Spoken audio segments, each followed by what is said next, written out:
Hello everyone, जय माता दी, राधे राधे, सत श्री अकाल जी। तो 6 बजे के करीब आज उठी थी क्योंकि हम लोगों ने जाना है गौशाला। कल आप लोगों से शेयर किया था, गुलगुले बनाए थे, तो आज माथा टेकने जाना है। तो हमारे यहाँ पे ना मतलब कई तो होली से पहले जो है ना ये 2 बार टेकते हैं ये माथा। 2 मंगलवार, 2 होली के बाद होते हैं। मगर हमारे एरिया में होली के बाद जो आते हैं वही माथा टेका जाता है, 2 टेकते हैं। तो मैं एक ही टेकती हूँ क्योंकि मुझे नहीं पता था भी ये जोड़े में माथा टेका जाता है, तो मैं एक ही टेकती हूँ। वो भी मुझे कई सालों बाद पता चला भी है ना, हमारे घर में इस तरह से मतलब मेरी मम्मा करते थे, मदर इन लॉ पूजा। ये है ना मतलब माथा टेका जाता था, मुझे नहीं पता था। जब पता लगा तो मैंने शुरू किया, मगर मुझे ये नहीं पता था भी ये जोड़ों में किया जाता है। तो सुबह सुबह देखिए कितना खाली है ना रोड था, माहौल कितना शांत था।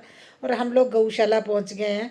और उसके बाद यहाँ पे देखिए भीड़ बहुत ज़्यादा है, मतलब सुबह अगर ज़्यादा अर्ली आते तो और ज़्यादा होती है। अभी तो देखिए 6:30 बजे का ये टाइम है, फिर भी हम लोगों को 1 घंटा लग गया माथा टेकते हुए।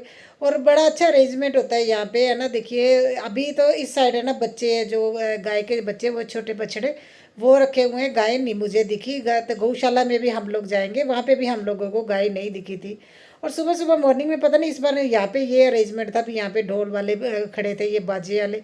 और इतनी आवाज़ थी ना जिससे क्या सिर दर्द होने लगा एकदम से, क्योंकि सुबह सुबह उठ के सीधा हम लोग रेडी होके चले गए थे माथा टेकने।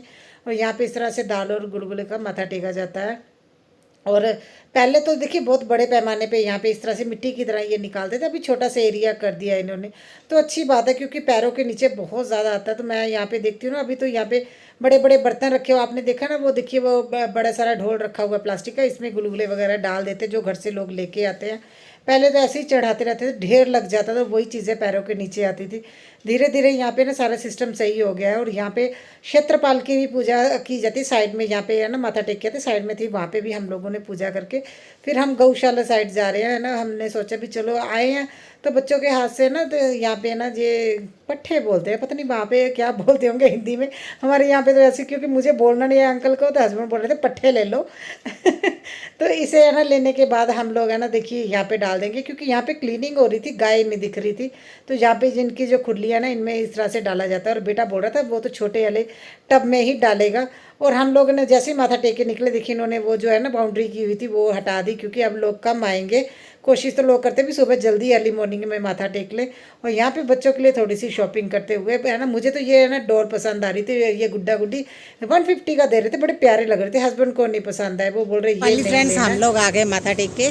और जैस्मिन ने ली है बिल्ली। हाँ। मैं अपने लिए बिल्ली हाँ, घर पे जाके दिखाएंगे कौन सी बिल्ली है। और कृष्णा ने अपने लिए क्या लिया है? बैलून। हाँ, गैस बैलून लिया है इसने। और हमें लग गया 1 घंटा। 6:30 आए थे, 7:30 हो गया ना। हाँ, 1 घंटा लग गया आज। थोड़ी नाल कर रहे हो। मेरे नाल ही है। चलो, तो अभी हम लोग जाते हैं घर को। रास्ते में लेना है घास। वही। हम लोग जल्दी से वहाँ से निकले क्योंकि घर पे जाके खाना भी बनाना है। और हमारे यहाँ पे एरिया में स्टेशन देखिए, लोगों का अभी तक कोई शॉप नहीं खुली है, ये 7:45 का टाइम हो गया है, शॉप अभी तक नहीं खुली है। जहाँ तो यहाँ के लोगों का काम ज़्यादा है, जहाँ यहाँ के लोग अपने स्टेशन में ज़्यादा रहते हैं। तो आते टाइम वहाँ से गौशाला से मैं पानी भर के लेके आई थी, और इसमें मैंने रास्ते में घास लिया थोड़ा तोड़ के, और घास के हेल्प से यहाँ पे पानी का छींटा दिया जाता है, ताकि माता रानी की कृपा बच्चों पे, परिवार पे इसी तरह से बनी रहे। मतलब कुछ होता है मैंने देखा, तो उस हिसाब से मैं कर रही, क्योंकि कई चीज़ें मेरे फादर इन लॉ ने मुझे समझाई थी। और जल्दी से मैं किचन में आ गई हूँ। और है ना मैं अपना बाकी का काम करती हूँ। देखिए सुबह जल्दी उठे थे, चाय भी नहीं पी थी, ऐसे ही चले गए थे हम लोग। और है ना अभी हस्बैंड को भी ऑफिस भेजना है, और वो बोल रहे थे उन्होंने आलू वाले पराठे खाने, तो मैं उसी की तैयारी कर रही थी, साथ साथ मैं अपनी चाय बना रही थी, क्योंकि मेरा सिर दर्द होने लगा था।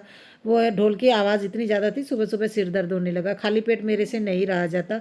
इसलिए मैंने आज पानी भी नहीं पिया, जल्दी से मैंने चाय रख दी, और आलू बॉयल करने के लिए मैं रख दूँगी।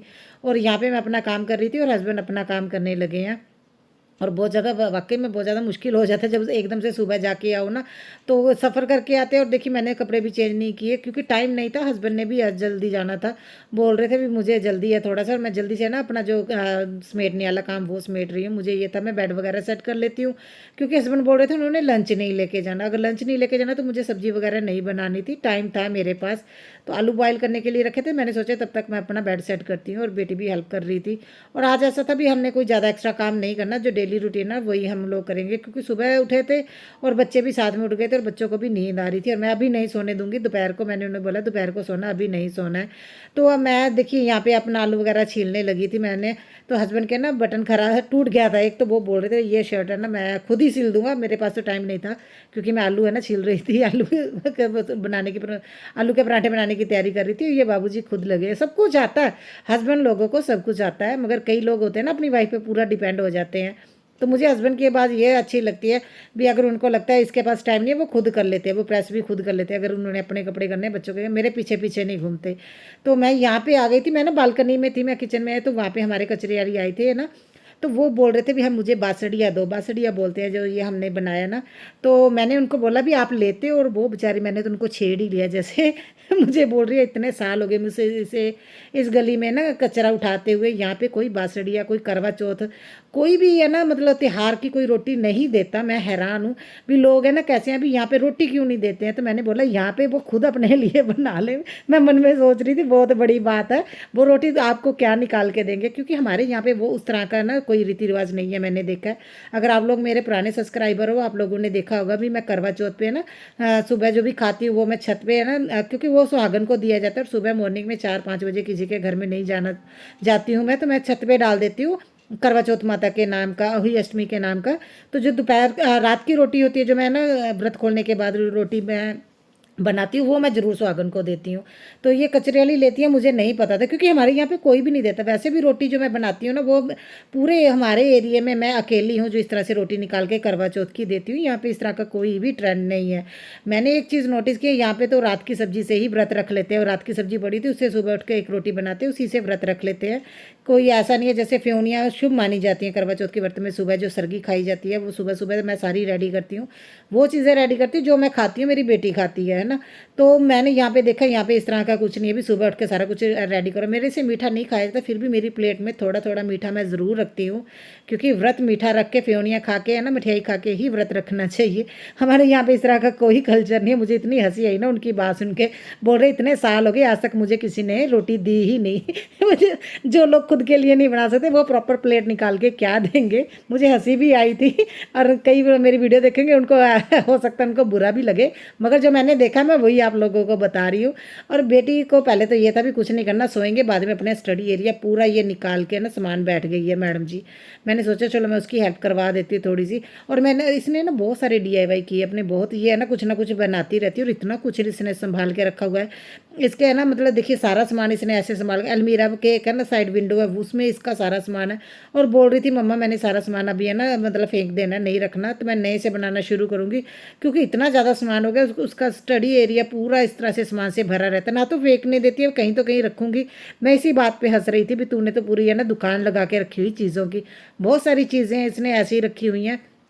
बुक्स तो हम लोग देखिए किसी न किसी को दे देंगे जो इसकी है ना फर्स्ट क्लास की और 9th क्लास की, मगर नोट्स बुक्स तो भरी हुई ना वो रद्दी में ही जाएगी, वो मैं अलग कर रही हूँ। और इस बॉक्स में मैंने ना वो जितनी फ़ोटो थी मेरे पास है ना वो सारी मैंने रख दी हैं, क्योंकि ये सामने वाली वॉल देख रहे हो, पहले मेरी है ना ये फ़ोटो यहाँ पे बहुत सारी फ़ोटो लगी हुई थी, वो मैंने निकाल के थोड़ा सा मेकओवर किया था इस एरिया का। बेटी का स्टडी एरिया के हिसाब से मैंने मेकओवर किया था। और यहाँ पे इसने पूरा अपना सेटिंग कर लिया। देखिए जितना सामान था इसने बिखेर के रख दिया बेड पे, और मैं इतना थकी हुई, मुझे ये था कि अभी खाना खाया थोड़ी देर मैं रेस्ट करती हूँ बैठती हूँ, मगर इसने सारा बेड कवर कर दिया अपने सामान से, और इसकी थोड़ी सी हेल्प कर रही है, और एकदम से ये इरिटेट भी हो जाती है। इतना मतलब सामान उठा के खिलारा उठा के करना काम मुश्किल है। देखिए बहुत काम बढ़ जाता है, और इसने पूरा बेड यहाँ पे बिखेर के रखा हुआ, और इतना कुछ इसने बना के रखा हुआ है ना, धीरे धीरे डिस्कार्ड करती रहेगी। मैं सारी यहाँ पे उसे है ना चीज़ें साफ़ करके दे रही हूँ। मैं तो बैठ गई थी और क्या करती, मैंने बोला लगी रहो, तुम अपना एरिया क्लीन कर लो, क्योंकि अभी मुझे पूरे घर की डीप क्लीनिंग करनी है। तो वो है मैं धीरे धीरे करूँगी, ये अपना एरिया अपने हिसाब से सेट कर ले। और उसके बाद मैंने है ना अपना फ़ोन वगैरह बंद करके मैं तो बैठ गई थी, क्योंकि ये चिड़चिड़ी सी हो गई थी, और मुझे ये था भी ये लगी रही, क्योंकि मैं कर रही थी, बोल रही थी आप सही नहीं कर रहे हो, ये यहाँ पे नहीं रखना, यहाँ पे नहीं रखना। तो मैंने बोला तुम अपना सेट कर लो, मैं बाहर बैठती हूँ, उसके बाद मैं अपना बाकी का काम करूँगी, चाहे मुझे शाम हो जाए। तो उसने अपना पूरा एरिया साफ़ कर लिया, जो भी उसने चीज़ें रखनी थी रख ली हैं। और मैं आ गई, जो मेरे प्रेस के कपड़े थे ना मैं वो अभी जो प्रेस हो गए थे उनको उनकी जगह पे रख दूंगी। और ये छोटे छोटे कामों में ज़्यादा टाइम लगता है, बाकायदा किसी एरिया की डीप क्लीनिंग करनी हो, सारी चीज़ें देख के रखनी पड़ती हैं। और इस बास्केट में ना मैं देखिए इस तरह से मतलब जिस तरह से प्रेस कपड़े होके आते हैं वैसे ही रख देती हूँ। एक तो सिलवटें ज़्यादा नहीं पड़ती हैं, और दूसरा ना देखिए कुछ कपड़े ऐसे होते हैं जो मुझे एकदम से चाहिए होते हैं और मैं हैंगर में ना वो नहीं रखती हूँ, अपने जो पार्टी वियर या कहीं आने जाने के कपड़े मैं इस तरह से बास्केट में रख देती हूँ, ताकि यार जब उठाऊँ तो मुझे ज़्यादा प्रेस की ज़रूरत ना पड़े। हैंगर में ऐसा होता है ना, कभी निकालते करते हैं तो वो फिर भी प्रेस उनकी ख़राब हो जाती है, क्योंकि मेरा हैंगर वाला सेक्शन बहुत छोटा है, इस वजह से मैं इस तरह से बास्केट में रखती हूँ। ये सारा काम करके अभी मुझे झाड़ू पोछा भी करना है, मेरा बाकी का काम रहता है। मैडम ने मेरी इसके बाद कोई हेल्प नहीं करवाई, मैंने तो उसकी फिर हेल्प करवा दी थी।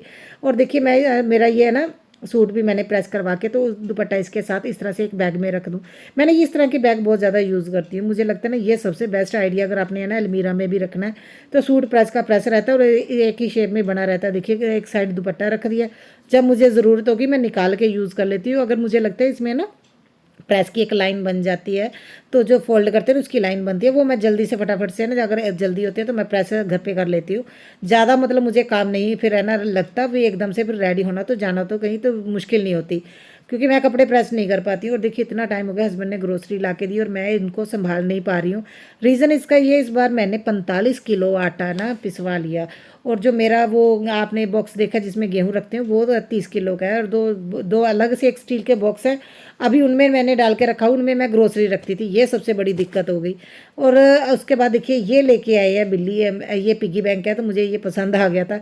मैं सोच रही इसमें ना मैं पैसे डाल के रख दूँ, ये जब ये फुल हो जाएगा ना, पूरा भर जाएगा, तभी मैं इसे है ना मतलब पैसे निकालूंगी। थोड़ा ऐसी तरह से सेविंग करते हैं, कभी कभी ज़रूरत पड़ती है, हम जो एक्स्ट्रा सेविंग रखते हैं निकाल लेते हैं। अगर अच्छे से सुंदर से पिगी बैंक में रख दो ना, फिर तोड़ने का मन नहीं होता। जल्दी से मैंने झाड़ू पोछा कर लिया है और अभी मुझे रेस्ट भी करने, मगर इतने काम है, मैं सोच रही थी आज मैं ग्रोसरी कहीं और संभाल के रखती हूँ। ग्रोसरी रखने के लिए अभी फ़िलहाल मेरे पास कोई चीज़ नहीं है। मैं सोच रही हूँ जितनी जल्दी हो सके मेरा आटे वाला पीपा एक खाली हो जाए, क्योंकि देखिए 45 वो हो गया था, 5 किलो 10 किलो की हस्बैंड ने वो एक्स्ट्रा आटा ला के दिया था जब वो गए थे ना दिल्ली शादी में अपने फ्रेंड की, वो आटा नहीं पिसवाया था, तो वो इतना ज़्यादा आटा आटा हो गया ना। तो अभी इतना भी चलो सावन शुरू नहीं हो, नहीं तो आटे में ना सुंडी पड़नी शुरू हो जाती है। तो ये 2 महीने 2 ढाई महीने तो मेरे आराम से निकल जाएंगे।